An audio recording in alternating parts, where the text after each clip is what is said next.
Well, the UN Security Council has been holding a meeting about the humanitarian situation in Tigray. Let's speak to our diplomatic editor, James Bays, at the UN headquarters.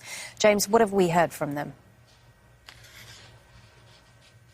Well, you've just seen such a disturbing report about what's going on in Tigray, the situation on the ground relayed to the Security Council in the last couple of hours by Mark Lowcock, who is the senior humanitarian official of the United Nations. It was a closed-door meeting, but Al Jazeera has spoken to diplomats, and we know exactly what Mr. Lowcock said to the Security Council, and it contradicts much of what the Ethiopian government has been saying in public. He says the humanitarian situation is deteriorating. He says the conflict's not over and things are not improving.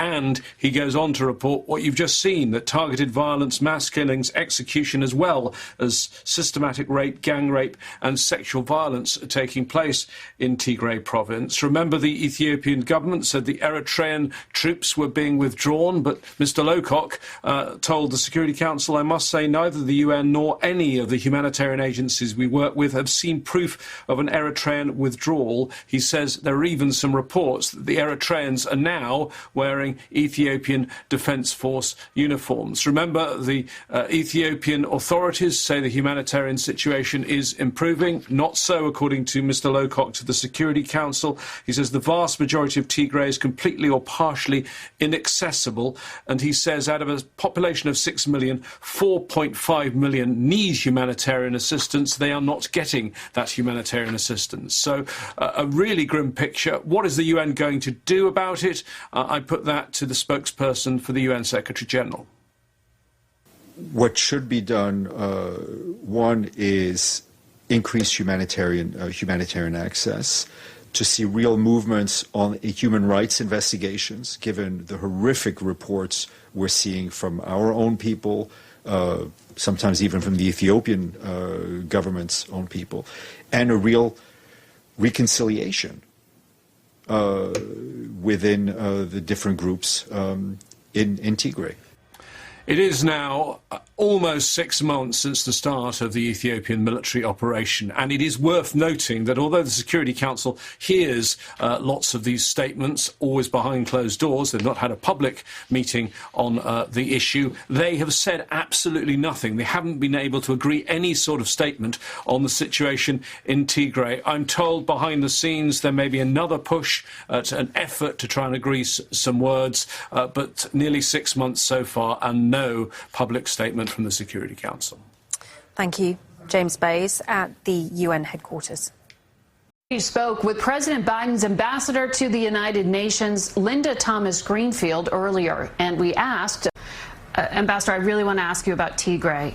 You said this week to the UN Security Council, do African lives not matter as much as those experiencing conflict in other countries? You were challenging them because of the systemic rape, the gang rapes that are being carried out against young girls in Tigray, in this conflict area in Ethiopia and Eritrea. This has been well documented. It's been called ethnic cleansing by the United States. Why haven't we heard from President Biden and Vice President Harris about this concern? What is the U.S. doing? Well, I think you have heard from President Biden, because you've heard from me and you've heard from Secretary Blinken. President Biden has engaged with the Ethiopian government. Secretary Blinken has engaged with the Ethiopian government. President Biden sent a presidential emissary, Senator Coons, to have discussions with the Ethiopian government and lay out our concerns about the horrific situation in Tigray.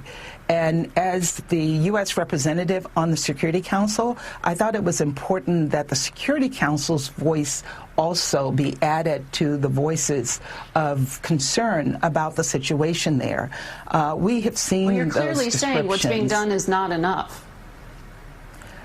It is not enough, and that's why I raised it in the Security Council, because I think we have to make sure that the victims hear our voices, but also the perpetrators know that we are concerned and that we're watching this situation like we're looking and addressing situations elsewhere in the world. So, yes, I agree with you. More has to be done, and that was the purpose of my raising this issue. Ambassador, I'm told We are at time. Thank you for your time today.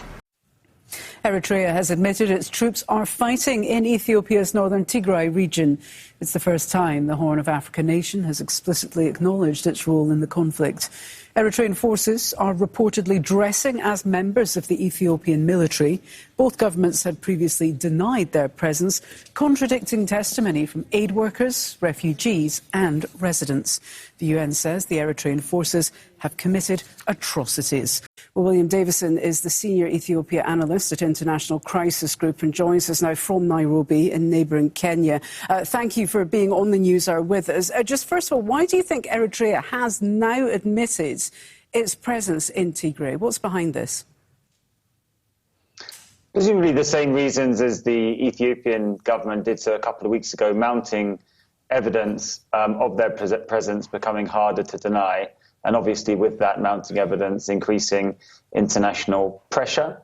After Ethiopia's government admitted the Eritrea presence and said they would withdraw, and Eritrea said nothing, that did lead to suspicions that there was a difference between the two governments who are allies in this conflict in Tigray. So perhaps Eritrea's government also wanted to dispel the idea that there was any major splits between Addis Ababa and Asmara over this issue. And what were Eritrea trying to achieve there? You've said the Ethiopia and Eritrea were allies, but it's unclear at this stage what their goal was of going into the Tigray region. Was it to help the Ethiopian government quell the uprising?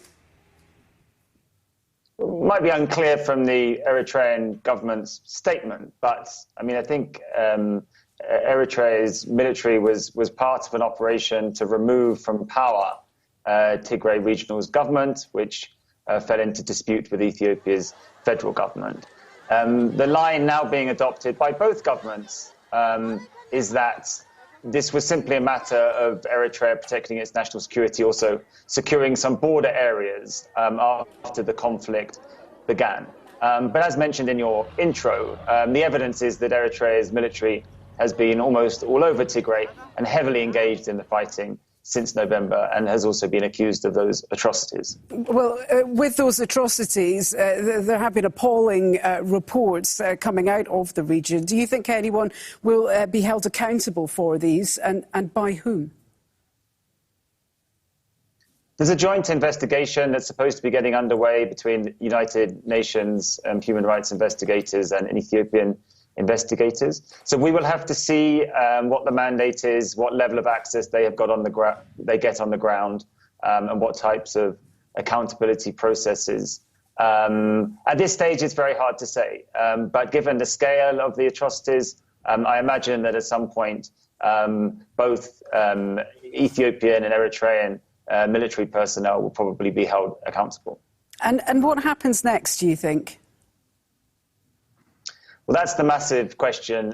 Since the Ethiopian commitment to Eritrea's withdrawal, there has been no evidence of that actually occurring. Indeed, the UN senior humanitarian coordinator told the Security Council that there is no evidence of that Eritrean withdrawal. So now that Eritrea is committed, there might be increased expectations that will lead to actual withdrawal. But really, I think it's a matter of the international community monitoring this very carefully. Because, of course, up until now, the two governments have completely denied Eritrea's presence. So therefore, there is no particular reason to take them at their word that this withdrawal commitment will be implemented. OK, William Davison there from the International Crisis Group. Great to get your analysis. Thank you so much indeed for joining us on the NewsHour. Thank you very much.